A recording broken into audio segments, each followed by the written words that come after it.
And they have every right to be. And I know that during the course of this gathering, you know, some of the press have been running around, well, what do you think you should be doing, and this and that and the other, and you know, what's the strategy? And look, when unemployment is 9.7%, when we are still digging ourselves out of an extraordinary recession, people are going to be frustrated. And they're going to be looking to the party in power to try to fix it.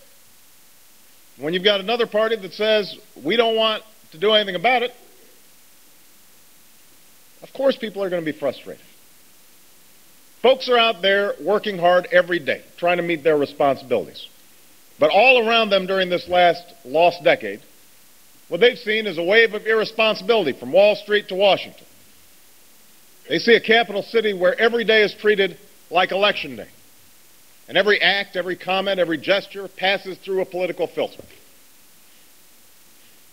They've seen the outsized influence of lobbyists and special interests who too often hijack the agenda by leveraging campaign money and connections. Of course they wonder if their leaders can muster the will to overcome all of that and confront the real problems that touch their lives. But here's what everybody here has to remember. That's why I ran for president. That's why you worked so hard to elect a Democratic Congress. We knew this stuff was tough, but we stepped up because we decided we were going to take the responsibility of changing it. And it may not be easy, but change is coming.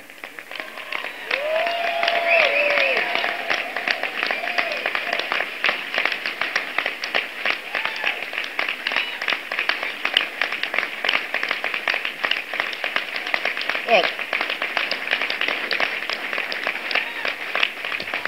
I believe so strongly if we're going to deal with the great challenges of our time, if we're going to secure a better future, just as past generations did for us, then we're going to have to change the prevailing politics in this town, and it's not going to be easy. We're going to have to care less about scoring points and more about solving problems that are holding us back. At this defining moment, that's never been more important.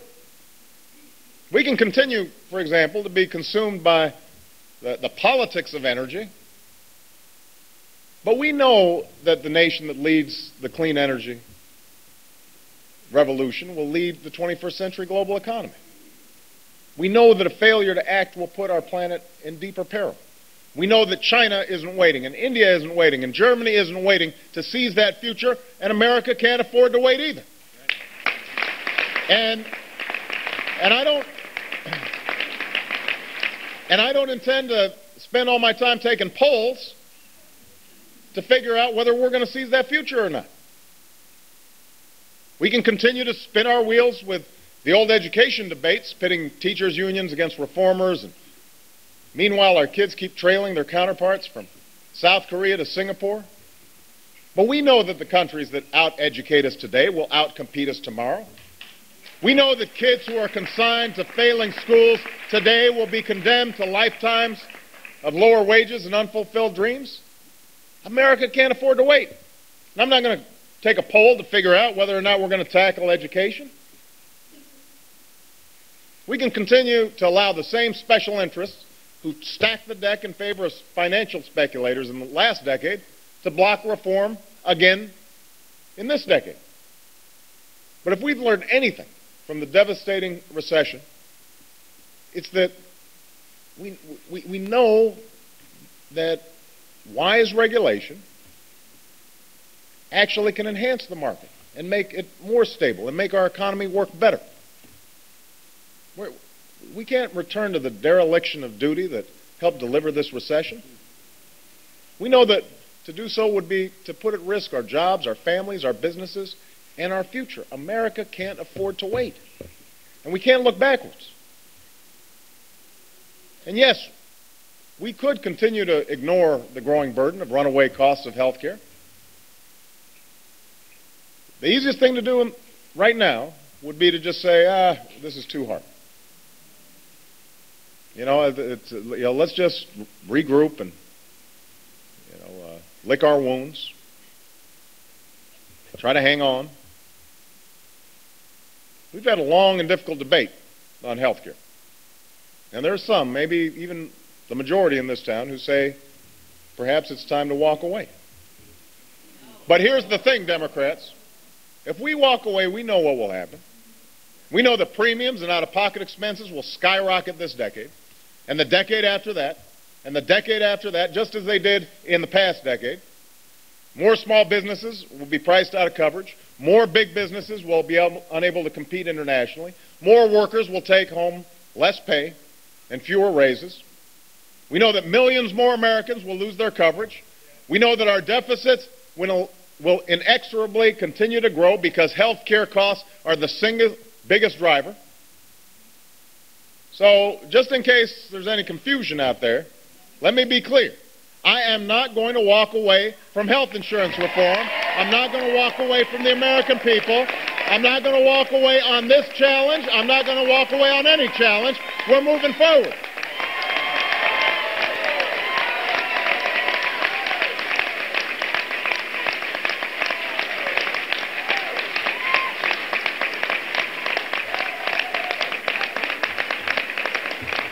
We are moving forward.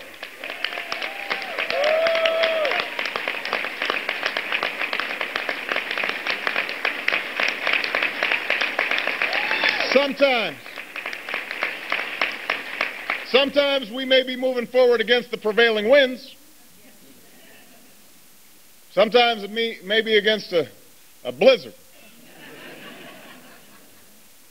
But we're going to live up to our responsibility to lead.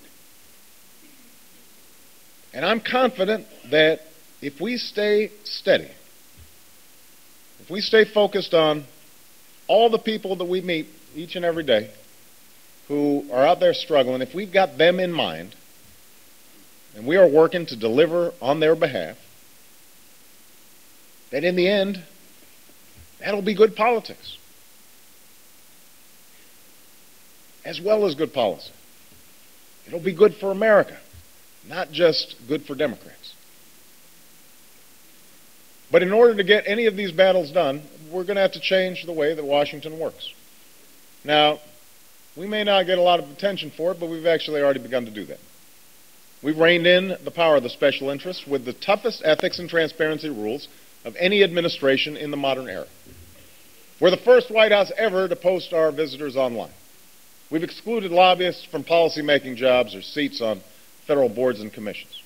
I've called on Congress to make all earmark requests public on one central website before they come up for a vote so that you know how the money's spent. We're going to have to confront the gaping loophole that the Supreme Court recently opened in our campaign finance laws that allow special interests to spend without limit to influence American elections. We also said that as we worked to change the ways of Washington, we'd also change the way we do things as a party. This committee is the first to ban contributions from political action committees and lobbyists. And I'm pleased to see the recommendations submitted by the Change Commission aimed at improving our nominating process, because I believe that the more Americans that get involved in this party, the stronger this party will be. And yes, we need to change the way we work with the other party as well. Now, I'm proud to be a Democrat. I'm proud to be a leader of this great party. But I also know that we can't solve all of our problems alone. So we need to extend our hands to the other side. We've been working on it. Because if we're going to change the ways of Washington, we're going to have to change its tone. Now, as a step in that direction, I went and visited with the House Republican Caucus last Friday, and we had a good discussion about the challenges. We had a good discussion about the challenges facing the American people and our ideas to solve them. It was good for the country to see a robust debate. I had fun. And we have to acknowledge there are going to be some issues that Democrats and Republicans just don't see eye to eye on. And that's how it should be. That's how our democracy works. But there have to be some issues on which we can find some common ground. It's one thing to disagree out of principle. It's another to simply stand in the way because of politics. Now is not the time for sitting on the sidelines or blocking progress or pointing fingers or assigning blame. Now is not the time to do just what's right for your party or your poll numbers. Now is the time to do what's right for the country. Now is the time to do what's necessary to see us through these difficult times. Now is the time to do everything in our power to keep the American dream alive for the next generation. And that's our mission, Democrats. I know we've gone through a tough year, but we've gone through tougher years. We're the party of Thomas Jefferson, who declared that all men are created equal, and we had to work long and hard to ensure that those words meant something. We're the party